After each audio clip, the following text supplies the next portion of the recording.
Kamusta kayong lahat at welcome muli sa Powerful Stoic Habits. Nais mo na bang may isang taong sabik na sabik sa'yo na ikaw ang unang iniisip nila paggising at huling naiisip bago matulog? Kung oo, nasa tamang lugar ka dahil ngayon tutuklasin natin ang mga sikreto para maging hindi malilimutan. Sisisirin natin ang 10 makapangyarihang prinsipyo ng Stoic philosophy, hindi lang para lumikha ng kaunting pananabik, kundi para baguhin ka bilang isang taong imposibleng hindi hanap-hanapin sa tuwing wala ka. Sabi nga ni Seneca, ang pagkawala ay nagpapatalas ng pag-ibig at ang presensya ay nagpapalalim nito. Alamin natin kung paano natin mapapatalas ang pag-ibig na yan hanggang sa puntong dama nila ang kawalan mo, at tandaan, huwag kang lalaktaw ng kahit isang bahagi dahil bawat prinsipyo ay mahalagang piraso sa pagmaster ng sining ng pagiging taong labis-labis na namimiss. Pero bago tayo magsimula, may munting hamon ako para sa iyo. Mag-iwan ng komento sa baba ng salitang "On Their Mind Tomorrow". Maikli, matamis at sakto sa espiritu ng pag-uusap natin ngayon.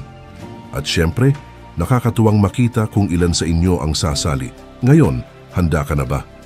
Tara't tuklasin ang 10 makapangyarihang estratehiyang Stoic na magpapasabik sa kanila sa presensya, sano't lalo na kapag wala ka. Prinsipyo number 1, sariling kakayahan, self-sufficiency. Maaring nagtataka ka, paano nga ba makakapagpamis ang pagiging self-sufficient? Ang sagot, sa pamamagitan ng pagpapakita na kumpleto ka sa sarili mo. At yan ang isa sa pinakakaakit-akit na katangian sa anumang relasyon. Isipin mo ito, kapag kaya mong tumayo sa sarili mong paa, hindi ka kapit-tuko o palaging naghahanap ng atensyon. Sa halip, abala ka sa pamumuhay ng iyong pinakamahusay na buhay, ginagawa ang mga bagay na mahalaga sa iyo. Tinutupad ang sarili mong mga pangangailangan. Ang ganitong kalayaan at kasarinlan ay nakakabighani. Sa ganitong paraan, nakikita ka ng partner mo hindi lang bilang kasama, kundi bilang isang individual na namumuhay ayon sa sariling panuntunan. Kapag hindi ka laging available o hindi umaasa sa kanila para sa kaligayahan mo, nakalilikha ka ng isang malusog na espasyo sa pagitan ninyo. Hindi ito tungkol sa distansya, kundi sa pagbibigay ng espasyo para sa personal na paglago. At kapag wala ka sa tabi nila, napapaisip sila, ano na kayang ginagawa niya? Naiisip nila kung paanong ang galing mong magdesisyon at magpakatatag, at ang resulta?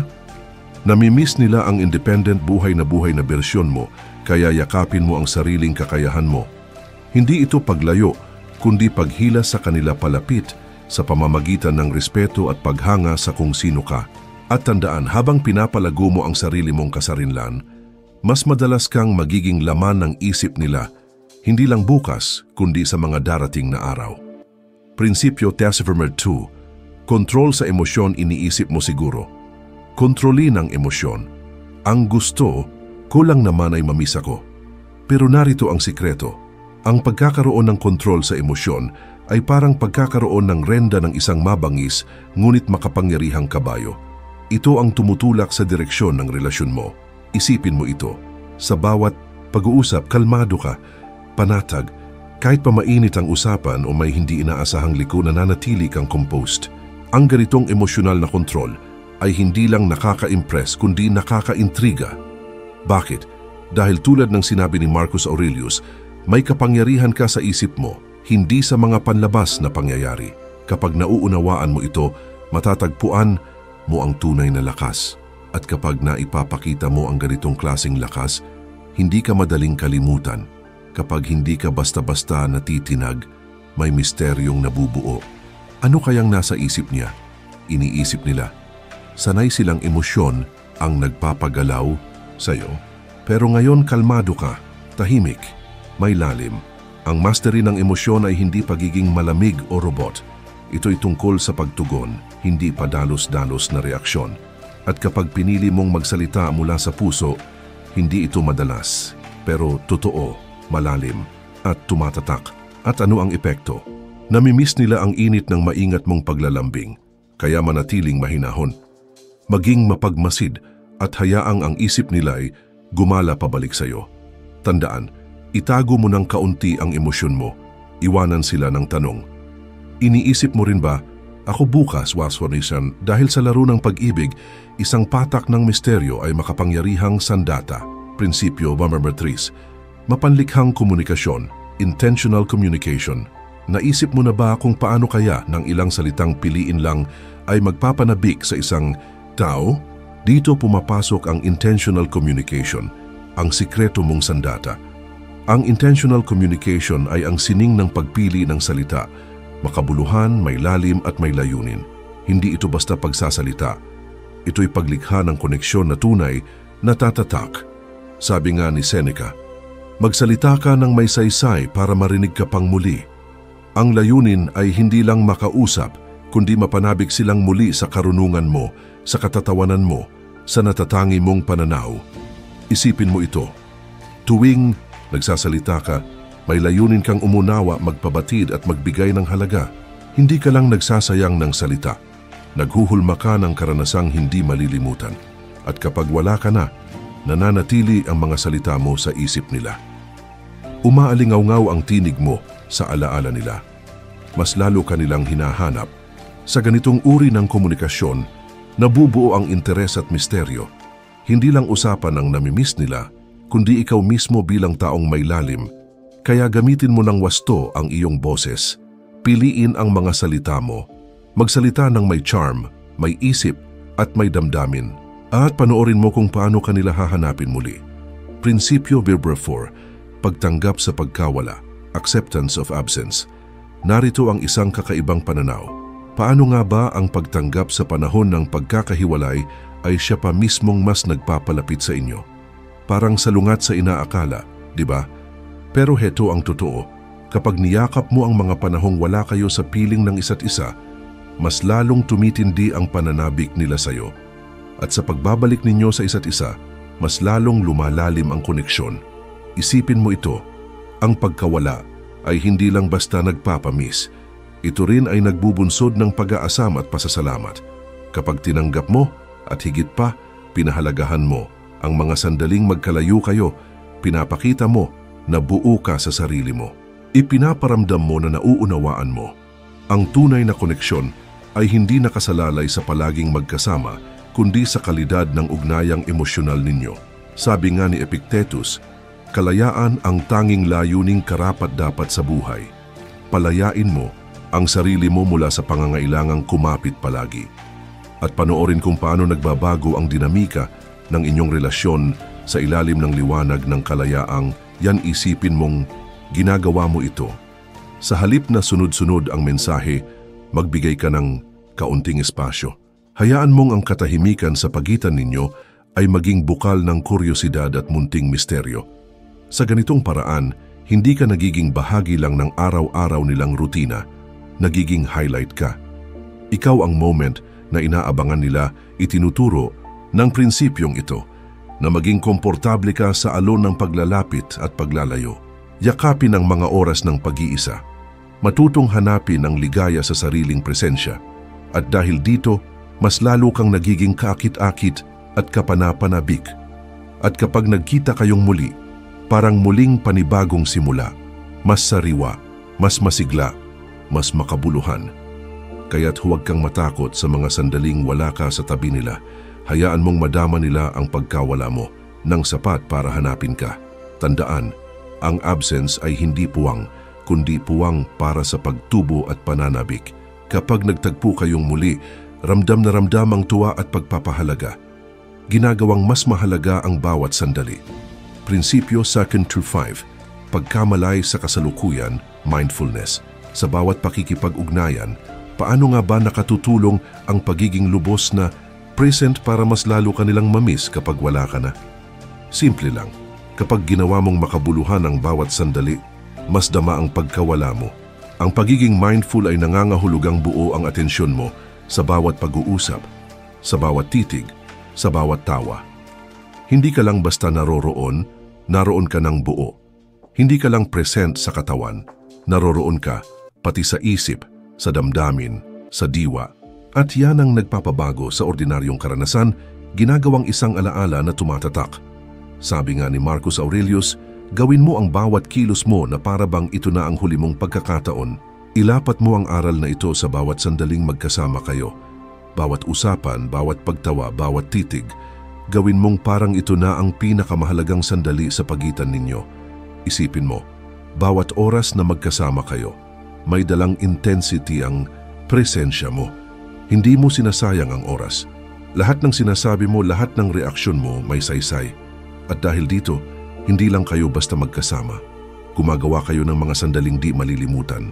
Kapag wala ka na sa piling nila, mas lalo nilang hinahanap ang presensyang iyon. Hinahanap nila ang lalim ng atensyon mong hindi lang basta naririnig sila, kundi tunay na nakikita at naiintindihan. Hinahanap nila ang kakaibang pakiramdam ng naririnig ako, nauunawaan ako. Isang bagay na tanging ikaw lamang ang nakapagparamdam. Kaya't sa bawat sandaling kasama mo sila, lumubog ka ng buo. Iparamdam mong naroon ka talaga ngayon. Gawin mong sikreto ang mindfulness sa resipe ng pagiging hindi makalimutan. Tandaan, kapag buo ang presensya mo, may naiiwan kang bahagi ng sarili mo sa puso't isipan nila. At yan ang dahilan kung bakit bukas at sa mga susunod na araw, ikaw pa rin ang laman ng kanilang isipan. Bilang 6, konsistensya sa komunikasyon. Paano nga ba nakatutulong ang pagkakaroon ng tuloy-tuloy at maingat na paraan ng pakikipagkomunikasyon para mas maramdaman ang iyong pagkawala? Simple lang, ito ay tungkol sa paglikha ng inaasahang kalidad at pagiging maaasahan sa bawat pag-uusap. Kaya kapag hindi ka nakakausap, ramdam na ramdam ang puwang ng iyong presensya. Ang pagiging consistent sa komunikasyon ay hindi nangangahulugang kailangang araw-araw at buong araw mong bombahin sila ng mensahe. Sa halip, ito ay tungkol sa pagtatag ng isang pattern, isang ritmong puno ng kahulugan at tiwala. Maaring ito'y isang simpleng good morning text, isang quick check-in sa tanghali, o isang maikling kwento ng araw mo tuwing gabi. Ang mga ganitong gawain, paulit-ulit man, ay nagiging bahagi ng kanilang araw na inaabangan at pinahahalagahan. Gaya ng sinabi ni Seneca, ang regularidad ay tanda ng karunungan sa komunikasyon. Ang pagkakaroon ng regular na ugnayan ay nagpapaalala sa kanila na ikaw ay maalalahanin, mapagkakatiwalaan at tunay na nagbibigay halaga sa relasyon. Isipin, motto. Kahit gaano ka pa kaabala sa buhay, hindi mo nakakalimutang kumustahin sila. Ang ganitong consistency ay nagiging sandigan nila, isang puwersang nagbibigay ng ginhawa at katatagan sa gitna ng gulo ng araw-araw. Kaya kapag bigla kang nawala, kapag nakaligtaan mong magpadala ng mensahe, agad nila iyong napapansin. At sa hindi inaasahang paraan, hinahanap-hanap ka nila. Sa pamamagitan ng pagiging consistent sa komunikasyon, unti-unti mong inihahabi ang sarili mo sa tela ng kanilang araw-araw na buhay. Kapag wala ka, namimiss nila ang init at seguridad na hatid ng mga mensahe mo. Inaasam nila ang muling pagdampi ng presensyang dulot ng simpleng kamusta. At kapag hindi ito dumating, nararamdaman nila ang pagkawala mo sa pagitan ng mga katahimikan. Kaya gawin nating tatak ng ating komunikasyon ang consistency. Panindigan ito at makikita mong unti-unti nilang hahanapin ang mga maliliit na katahimikang iniwan ng pagkawala mo. Tandaan, ang layunin mo ay manatiling nasa isip nila bukas, hindi lang alaala tuwing minsan. Maging isang mahalagang presensya sa buhay nila kahit malayo ka man. Bilang 7, buhay na may layunin. Paano nakatutulong ang pamumuhay na may layunin para mas hanap-hanapin ka ng isang tao?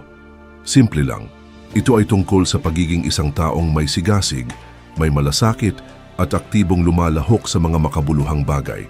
Kapag namumuhay ka ng may direksyon, hindi mo hinahayaang iba ang magpuno ng oras mo.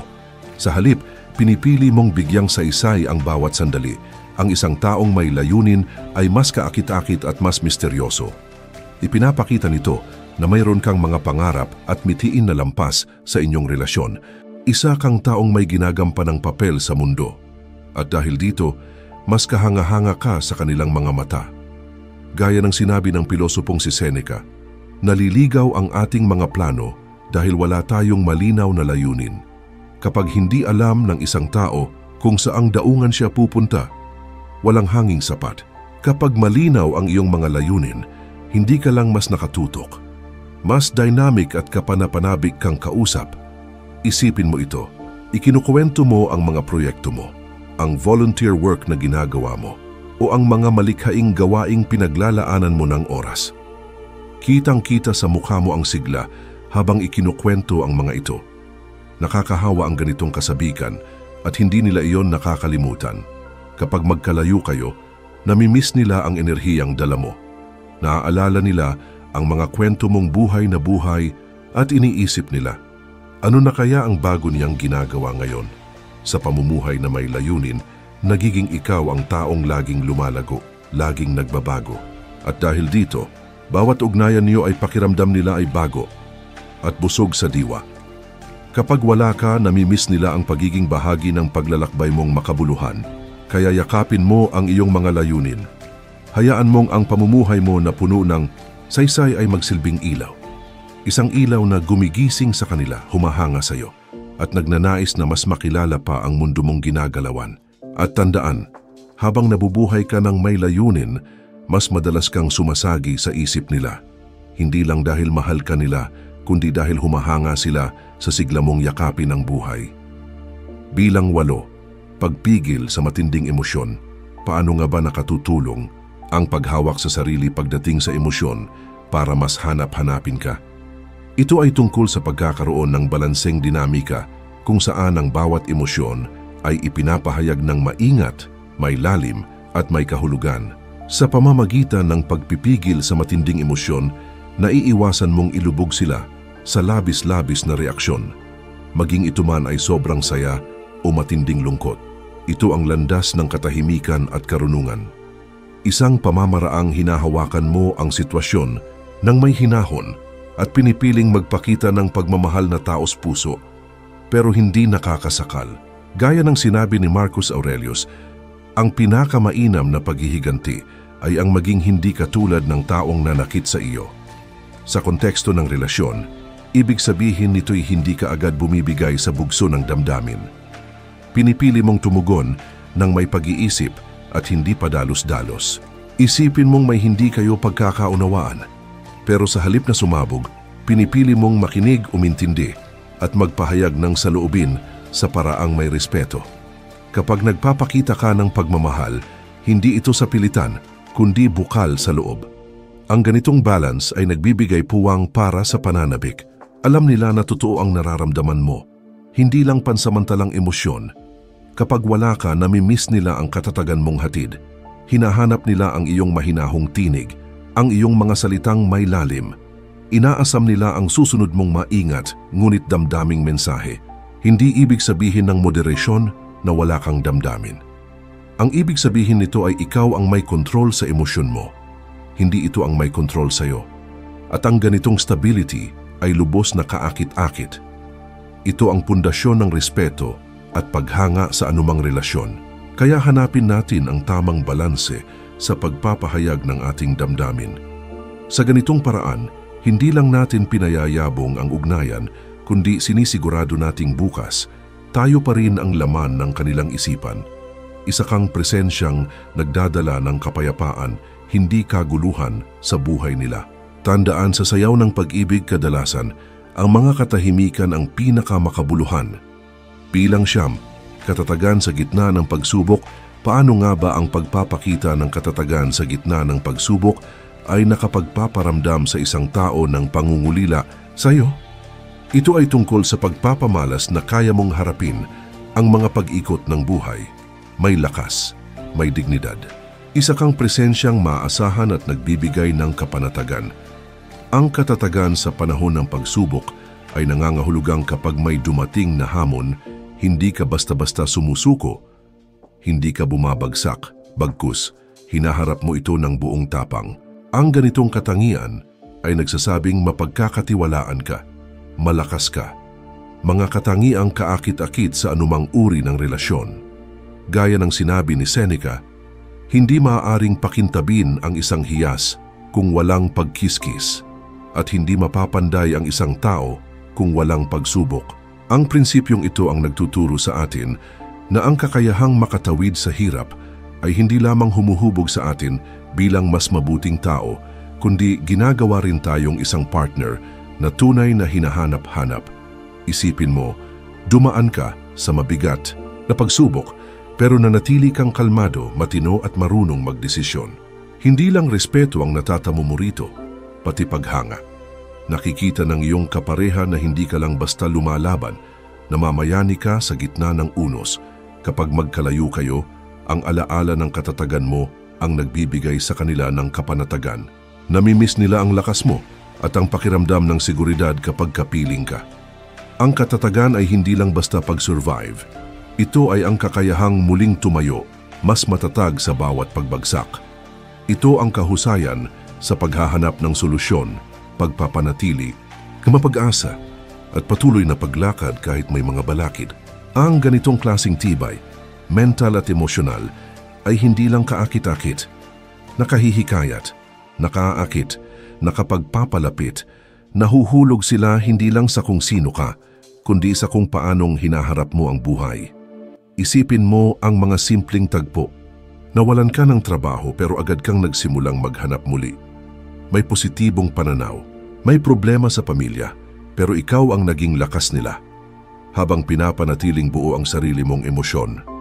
Ang mga ganitong sandali ang tunay na sumasalamin sa kung sino ka. At ito ang dahilan kung bakit hindi ka basta malilimutan. Kapag nakikita, kanilang humaharap sa pagsubok ng may biyaya at lakas, tinitingala kanila bilang haligi ng katatagan. Lumalalim ang koneksyon, tumitibay ang tiwala. Ikaw ang taong hindi matitinag. At sa bawat pagkakataong wala ka, ikaw ang hinahanap, ang iyong lakas, ang iyong kapanatagan. At higit pa roon, ang pagiging matatag ay nangangahulugan ding pananatili ng positibong pananaw kahit sa gitna ng kadiliman. Madaling maging masaya kapag maayos ang lahat, pero ang tunay na resilience ay lumilitaw kapag kaya mong hanapin ang liwanag kahit sa loob ng bagyo. Ang ganitong pananaw ay nakahahawa, nakaaangat din sa damdamin ng iyong partner. Kapag magkalayo, kayo namimiss nila hindi lang ang presensya mo, kundi ang pag-asa at positibong enerhiya mong hatid sa kanilang mundo. Sa pamamagitan ng katatagan, hindi ka lang basta nabubuhay. Nagpapakita kang kaya mong mamuno, muling bumangon at maging inspirasyon dahil dito, bawat pagkikita ay nagiging mas makabuluhan. Mas masarap ang bawat pagbabalik dahil alam nilang ikaw ay hindi lang minamahal, ikaw ay hinahangaan. Ikaw ang sagisag ng lakas, ng katatagan, ng pag-asa. Kaya yakapin mo ang bawat pagsubok. Gamitin ito para ipakita kung gaano ka katibay. Ipakita mong anuman ang dumating, ikaw ay nananatiling buo. At tandaan, sa pagpapamalas mo ng katatagan, magiging ikaw ang laman ng isipan nila bukas, hindi lang bilang minamahal kundi bilang pinanggagalingan ng lakas. Isang presensyang hindi mapapalitan at labis na hinahanap kapag wala ka. Bilang 10, konsistensya sa pagkatao. Paano nga ba ang pagiging pareho mo kahapon, ngayon at bukas ay nakapagpaparamdam sa isang tao ng pananabik sa iyo? Simple lang. Ito ay tungkol sa pagiging matatag, mapagkakatiwalaan at palaging nandoon. Isang presensya na nagbibigay ng kapanatagan, ngunit may sapat na hiwaga upang manatiling kaakit-akit. Ang konsistensya sa pagkatao ay nangangahulugang ikaw ay hindi pabago-bago. Alam nila kung sino ka. Alam nila kung ano ang kaya mong ibigay. Gaya ng sinabi ni Epictetus, unang itanong sa sarili kung sino ang nais mong maging at pagkatapos gawin mo ang dapat gawin. Ang ganitong paninindigan ay nagbibigay ng malinaw na direksyon at matinding katiyakan. Isipin mo ito sa isang relasyon. Isa kang taong naninindigan sa mga pinaniniwalaan. Ginagampanan ang mga pangako.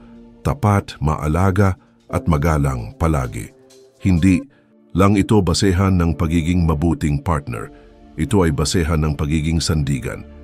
Isa kang taong hindi nila gustong mawala. Ang ganitong klase ng konsistensya ay nagpapalalim ng tiwala. Hindi ka lang basta nandoon, alam nilang palagi kang nandyan. Ngunit ang pagiging consistent ay hindi nangangahulugang predictable sa lahat ng bagay. Mahalagang may halong sorpresa, isang biglaang date night, isang simpleng regalo, isang nakakatuwang mensahe sa kalagitnaan ng araw. Ang mga ganitong simpleng kilos, kapag isinama sa isang solidong pagkatao, ay lumilikha ng isang perpektong balanse. Siguradong presensya na may kasamang kilig. Ang pagiging tapat sa sarili ay lumilikha ng matatag na pundasyon. Kapag may unos sa buhay, alam nilang ikaw ang sandigan. Hindi ka nila kailangang hulaan. Alam nilang ikaw ay palaging ikaw. Isang bihirang hiyas sa mundo ng hindi tiyak. At sa bawat araw na wala ka, namimiss nila hindi lang ang pagiging tapat mo kundi pati ang mga maliliit na sorpresa mong pumupuno sa kanilang araw ng saya. Kaya gawin nating pundasyon ng relasyon ang konsistensya sa pagkatao, sabay sa mga paunti-unting kilig ng pagiging mapanlikha. Ang balanse ng pagiging matatag at makabago ay ang sikreto para hindi ka lang namimiss, kundi inaabangan. Tandaan, kapag ikaw ay nasa isip nila bukas, ikaw ay isang relasyon na itinatag sa tiwala, pinayabong ng tuwa at pinatatag ng pagkatao. Hindi ka lang isang kasintahan, isa kang presensyang hinahanap, inaasahan at pinahahalagahan. Sa pagtatapos, yakapin mo ang kapangyarihan ng pagiging totoo sa sarili habang iniiwan mo ang puwang para sa maliit na himala ng sorpresa. Ang ganitong timpla ang dahilan kung bakit ka hindi malilimutan at kung bakit ikaw ang hinahanap nila tuwing hindi ka naroroon. Pangwakas na paalala, bago ka umalis, huwag kalimutang i-like ang video kung nagustuhan mo ito at mag-subscribe kung hindi ka pa nakasali sa ating komunidad. Dito sa Power Stoic Habits, sama-sama tayong natututo kung paano mababago ng mga prinsipyo ng Stoicism ang ating araw-araw na buhay. At hey, gusto kong marinig mula sa iyo. I-type mo sa comments ang nasa isip nila bukas bilang tanda ng iyong commitment na maging taong tunay na hinahanap, hindi lang ngayon kundi sa bawat araw. Malay mo ang comment mo ang maging unang pumasok sa isip ng isang tao bukas ng umaga. Ang iyong pakikilahok ay tumutulong sa atin na mas maabot ang iba na maaaring makinabang sa mga walang kupas na turo ng Stoicism. At higit sa lahat, masarap malaman kung sino sa inyo ang tunay na handang isapuso at isabuhay ang mga aral na ito. Salamat sa panonood.